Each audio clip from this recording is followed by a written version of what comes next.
Today is Wednesday, February 3rd. What to expect next week at the historic Senate impeachment trial. Both sides have now turned in their official arguments.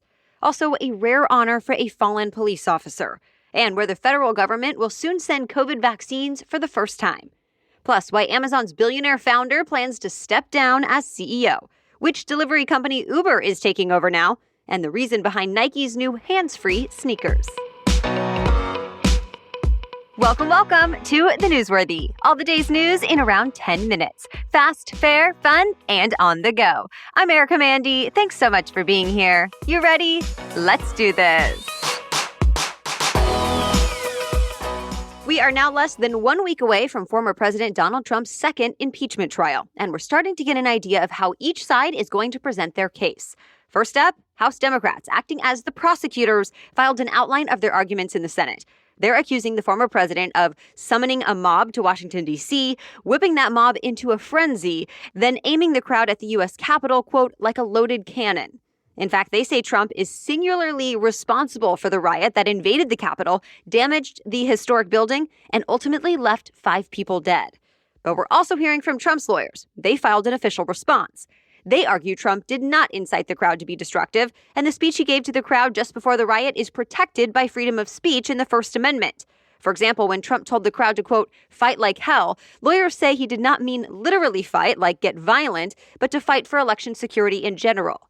House Democrats say it doesn't matter what Trump meant, but that his speech did incite violence. Trump's lawyers also argue it's not constitutional to hold an impeachment trial for a former president that's no longer in office. And there's another point both sides are addressing, all about election fraud claims. House Democrats say Trump's claims helped set the stage for the riot as far back as July, even before the presidential election, when he said the only way he would lose is if the election was rigged. And Dems say his baseless claims about voter fraud continued ever since. But to that point, Trump's lawyers argue there's not enough evidence to say voter fraud claims are inaccurate. So which side will convince enough senators who act as the jury in this? We'll see. The Senate impeachment trial begins in just 6 days. A Capitol police officer killed in last month's riot will now be honored at the same government building he died trying to protect. Today, Officer Brian Sicknick is lying in honor at the U.S. Capitol. It's a rare tribute offered to private citizens. In fact, he'll be only the 5th American to ever be honored this way. Already, President Biden and First Lady Jill Biden visited in person to pay their respects last night. Other police officers and lawmakers are scheduled to visit today. Then Officer Sicknick will be buried at Arlington National Cemetery. President Biden is reviewing and undoing more Trump-era policies. In his latest round of executive actions, Biden took on immigration. For example, he created a task force to reunite several hundred families separated at the U.S.-Mexico border. Advocacy groups and lawyers have been working on this already, but as of last month, more than 600 parents who were separated from their children still needed to be found. In the past, the Homeland Security Department under President Trump had said a lot of parents don't actually want to be reunited with their children. Instead, they're wanting their kids to stay in the U.S. to have a better life, even if they cannot be part of it. At this point, it's not clear how the Biden administration will be able to do more than what the advocates have already done, but if anything, this will bring more manpower to the effort. Biden also signed executive action to kickstart reviews of Trump's policies about asylum and legal immigration. So stay tuned. More of President Biden's historic picks for his cabinet are now officially in place. The Senate confirmed Alejandro Mayorkas as the Secretary of Homeland Security. He's the first Latino and first immigrant to take that job, and he'll be busy right away. Mayorkas will have a big say in immigration policy. He'll also have a hand in responding to the COVID-19 pandemic and other national security threats. Also, the Senate confirmed former presidential candidate Pete Buttigieg as Biden's transportation secretary. And that makes him only the second openly gay cabinet member and the first confirmed by the Senate in U.S. history. Biden reportedly wants him to start working on a climate-friendly infrastructure package he can present to Congress soon. Hundreds of protesters have been rallying in the streets of Moscow, Russia once again. And again, it's about Alexei Navalny, one of Russian President Vladimir Putin's main rivals. But this time, it's because a court sentenced Navalny to 2.5 years in prison, saying he did not check in with his parole officer like he was supposed to while he was in Germany. Now remember, Navalny went to Germany late last year to recover from being poisoned, and he and many others, including the U.S., think the Russian government was actually behind it, though Putin denies that. Before Navalny was sentenced, he told the court the charges against him were made up. Now his lawyers are promising to appeal the case. The new U.S. Secretary of State, Antony Blinken, condemned the Russian government for this and demanded Navalny be released right away. For the first time, the U.S. government will send COVID-19 vaccines directly to pharmacies all around the country. It's starting next week and will mean 1 million doses will be available in 6,500 stores like CVS, Rite Aid, and Walgreens. Then, as vaccine supplies grow, the program could reach as many as 40,000 pharmacies. NBC News reports before this, the federal government was only sending vaccines to hospitals and state health departments, and then they were deciding where the vaccines were ultimately ending up. Now the new effort is meant to streamline the process so the shots get into arms faster. Plus, it should hopefully make vaccines more available in more places. And by the way, the CDC now says more Americans have received at least one dose of a COVID vaccine than have been infected with the virus. All right, we have much more news still ahead, but first, this episode is made possible thanks to Noom. Noom says if you want to lose weight, it's not about one thing you ate today, but how you eat in general. Noom teaches you about eating, your cravings, and how to build new habits so you can ditch your misconceptions and get smart about food and the choices you make. Yes, Noom focuses on healthier habits, feeling good about your choices, and having an improved sense of self-worth and mood. And Noom says it wants to work with your lifestyle so you don't have to commit to a rigorous plan or feel bad about going off track for just a day. Based in psychology, Noom teaches you why you make the choices you do and gives you the tools you need to replace your habits with healthier ones. And since everyone is busy, that's why Noom does not demand much of your time. They only ask for 10 minutes a day. So sign up for your trial today at Noom, N-O-O-M, Noom.com/newsworthy.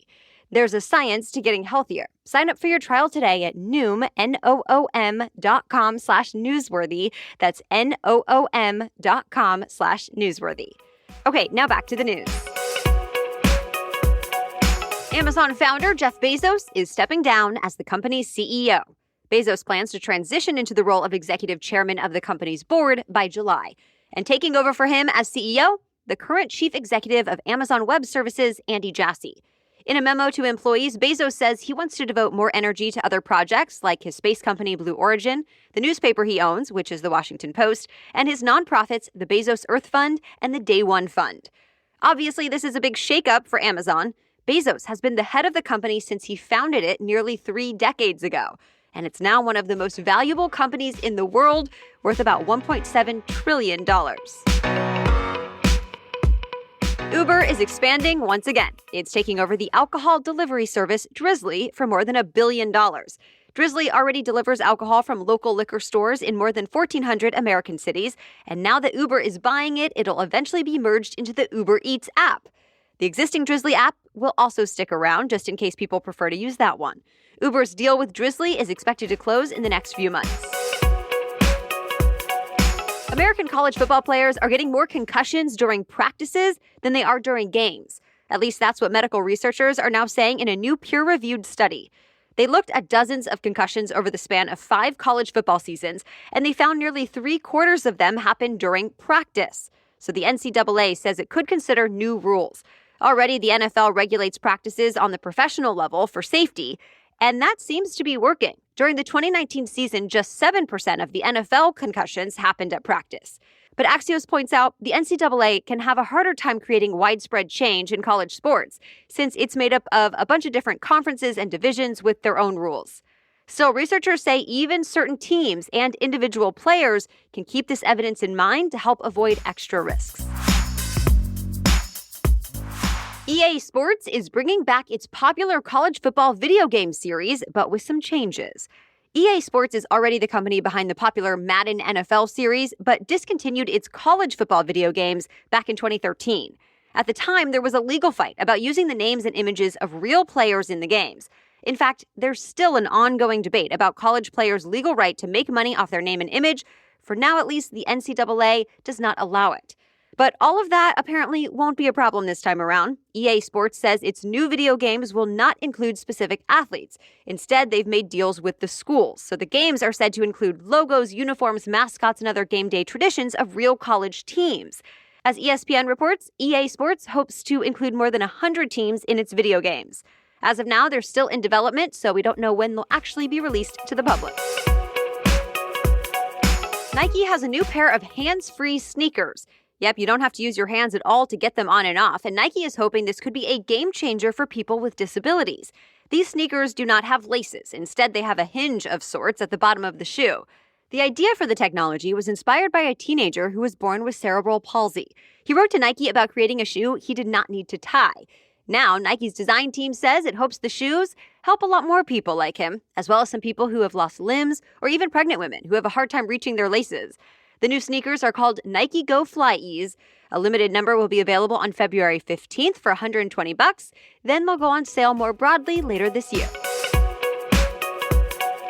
And that's it for the main news today, but now it's time for Work Wednesday, when we break down one interesting career or work-related news story every Wednesday. But first, this episode is brought to you by 1010. You may have read about this in the New York Times, InStyle magazine, or Forbes, and we're excited to tell you about it. 1010 is an exclusive collection of 10 one-of-a-kind engagement rings designed by 10 of the most distinctive designers working today. Using only diamonds responsibly sourced from Botswana, 10 design masters have each produced a uniquely beautiful commitment ring. They're available now exclusively on BlueNile.com, and when they're gone, they're gone. We all know that the diamond engagement ring is iconic. It's a timeless expression of the deepest commitment between two people, and with 1010, it's been beautifully re-envisioned in the hands of 10 modern designers working exclusively with sustainably sourced diamonds. If you're on the hunt for the perfect unique ring to wear forever, you're definitely going to want to check this out. Again, this exciting limited edition collection of diamond engagement rings just launched, and you can find it exclusively at BlueNile.com. Okay, now back to Work Wednesday. And today we're talking about the best cities for working from home. As you know, more people are doing their jobs remotely because of the pandemic, and this is a trend that's expected to stick around even after COVID-19 is no longer a major threat. So an LA-based company called In My Area ran the numbers to find out which cities give remote workers the best balance of affordability and access to high-speed internet. And here's what they found. San Antonio, Texas ranks highest among big city options. Even though it's the 7th largest city in the U.S., monthly rent there is only about $1,300 on average for a one-bedroom place. Plus, high-speed internet is available to nearly everyone. More than 9 out of 10 residents have access to it, making it one of the most connected major cities in the U.S. But if you don't want to live in a big metro, Morristown, Tennessee ranks number 1 when it comes to medium-sized cities. And Tell City, Indiana comes in first for small cities. And speaking of remote work, a quick reminder that we here at The Newsworthy are hiring for 2 remote positions, a news writer-producer, as well as a fill-in podcast host. So if you or someone you know could be a great fit, find the details at thenewsworthy.com/jobs. All right, thank you so much for listening today. We'll catch you up with more news to know tomorrow. Until then, have a great day.